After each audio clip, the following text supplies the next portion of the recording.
Alright guys, Empire Total War has always had the scale and ambition to be great, but it's also a game that's aged in very visible ways, from flat units, clumsy AI, and campaign systems that never quite reach their potential. The Absolutum Dominium mod changes that completely. This is a full visual and gameplay overhaul that replaces every single vanilla unit with a high quality model, adds over 200 new units as well, unlocks every major and minor faction in the game, and introduces the most authentic 7 years war experience the game's ever seen. In this video, I'm going to show you exactly why you need to try it out next, and how it stacks up against other mods like Pirates Uberalis or Empire 2. So first off, Absolutum Dominium is created by Sacre Bleu, a modder who clearly understands what makes Empire work. The mod uses Denova's unit models, fully integrated across both Western and Eastern factions, replacing every single vanilla unit in the game, like I said, and the result is a version of Empire that finally looks really good, cleaner, brighter, and far more grounded in its era. Every faction now feels handcrafted like they always should have been. Uniforms are sharp, artillery looks intimidating,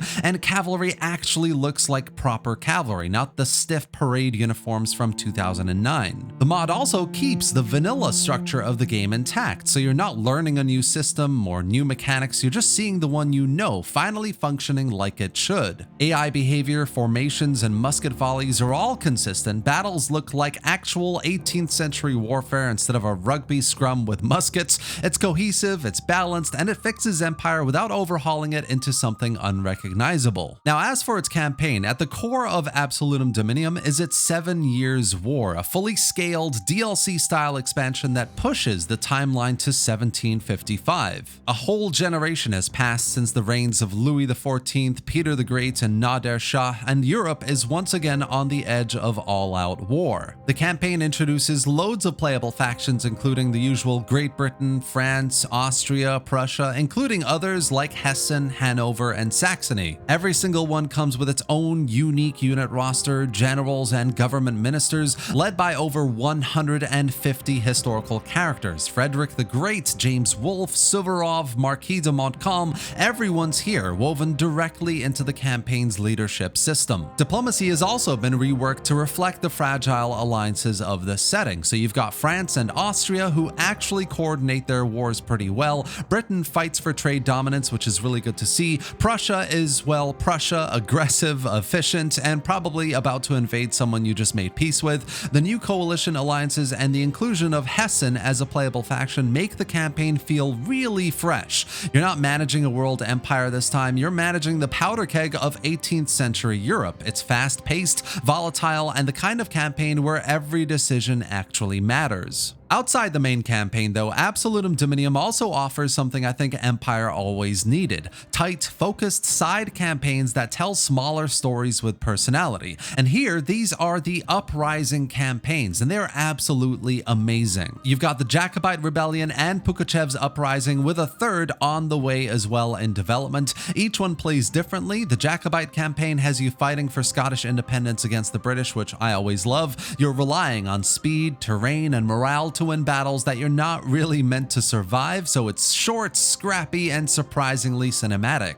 And then there's the Pugachev campaign, which might just be my favorite. You play as Yamelian Pugachev, a self-declared Tsar leading a peasant army of serfs, Cossacks, and Tatars against Catherine the Great. It's messy, desperate, and wildly fun. You're outnumbered constantly, supplies are scarce, and diplomacy is more about survival than politics. Both of these campaigns are a great opportunity, especially compared to the grand scale of the main 7 Years War. Instead of conquering continents, you're trying to stay alive. It's a smaller scale that brings out the best in Empire systems, and the fact that the modder built these on top of the existing mod framework just shows how much flexibility he's managed to squeeze out of this ancient engine. And the third unannounced Uprising campaign, by the way, should be incorporating new campaign regions into the map as well, which is very exciting indeed. Now, when you're actually playing the campaign and getting into the battles, the first thing you notice about the mod is how good it looks visually. Empire Total War has always had a distinct painterly aesthetic, bright, clean, almost romantic, but most overhaul mods either desaturate it into a muddy mess or turn it into a washed out movie filter. This mod doesn't. Sacrebleu somehow preserves the original Empire look, but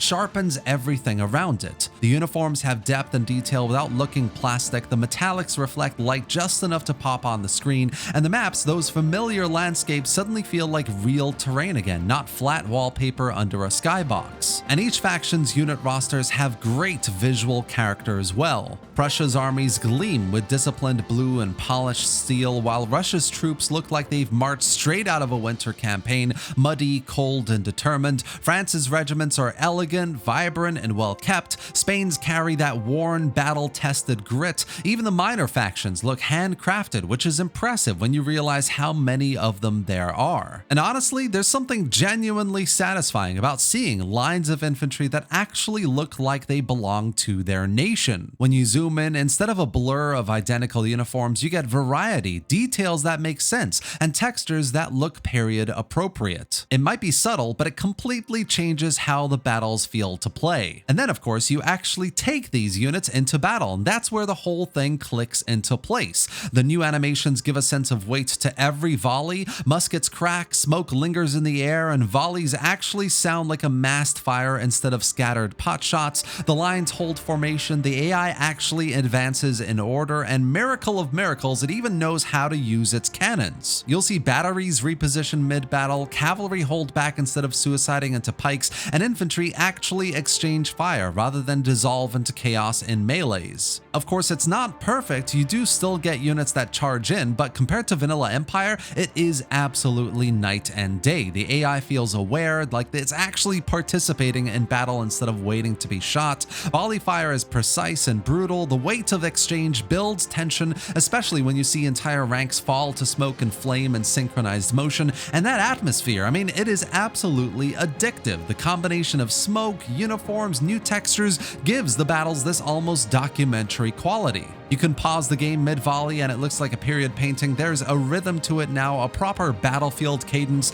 and you're not just watching formations clash because, you know, the AI doesn't know how to battle. You're watching history unfold in motion, and it's absolutely amazing. And performance-wise, it's shockingly stable. Empire's old Warscape engine is notorious for having a meltdown the moment you had a visual flare, but somehow this mod still holds its ground. Large battles stay smooth and frame rates remain consistent even when the map is blanketed in smoke. No crashes, no broken animations, and I haven't seen a single unit blob death spiral that used to plague vanilla battles. If I had to nitpick, I'd still like formations to be a touch tighter, and musket range could stand to just be a little bit longer for a lot of these units, but those are minor personal tweaks. Out of the box, this is easily the best Empire's combat has ever looked or played. It's still the same engine under the hood, but the modder has tuned it so finely it almost feels like a different game. And honestly, I'm gonna give it the biggest compliment I think I've ever given to an Empire mod. For the first time in years, Empire's battles make me stop and watch. I find myself zooming in mid-fight, but not to check out what went wrong, just to enjoy how right it all looks. So overall, my honest take on the mod is this. This is exactly how Empire Total War should have played from day one. It keeps the original structure of the game, it's very vanilla in how you play, but it makes everything smoother and more cohesive. Diplomacy actually works, AI behaves much more rationally than in vanilla, and the campaign has a rhythm that keeps you engaged instead of being overwhelmed. And what I appreciate the most is, you know, compared to mods like Empire 2 or Imperial Destroyer, Absolutum Dominium doesn't overreach. A lot of mods try to reinvent Empire, but this one just fixes it, and sometimes that is all you need. It's not trying to turn the game into something new, it's just trying to make the existing systems work a lot better. If you're looking for a sweeping grand overhaul, then this is not it. Empire 2, Pirates of Borealis, Imperial Destroyer, or Splendor, Darth Mod, those are mods that definitely completely overhaul the game. But if you're looking for a vanilla plus experience that feels fresh and modern, but still instantly familiar. You know where everything is, but it all looks and plays way better. This is absolutely the mod for you. For me, after playing this mod for a few weeks, it is the definitive way to play Empire Total War. It's the balance between authenticity and improvement that the series has always needed. It sharpens the visuals, refines the AI, and turns Empire into the grand strategy epic it was always meant to be. Essentially, it's got a lot of pros, guys. I mean, it's polished, stable, and fun to play. I ran through campaigns as both the Holy Roman Empire and the Jacobite Rebellion, and both reminded me why Empire, even now, is still one of the most satisfying strategy games ever made. The music, the pacing, the smoke, the scale, it all finally comes together. If you like what you see here, I've dropped a link in the video description to the ModDB page where you can download it, install it really easily, and check it out for yourself. Either way though, I really hope you enjoyed this video and found it informative. Let me know what you think of the Absolutum Dominium mod in the comment section below, and subscribe to the channel for more videos just like this. Thanks for watching, guys, and I'll see you next time.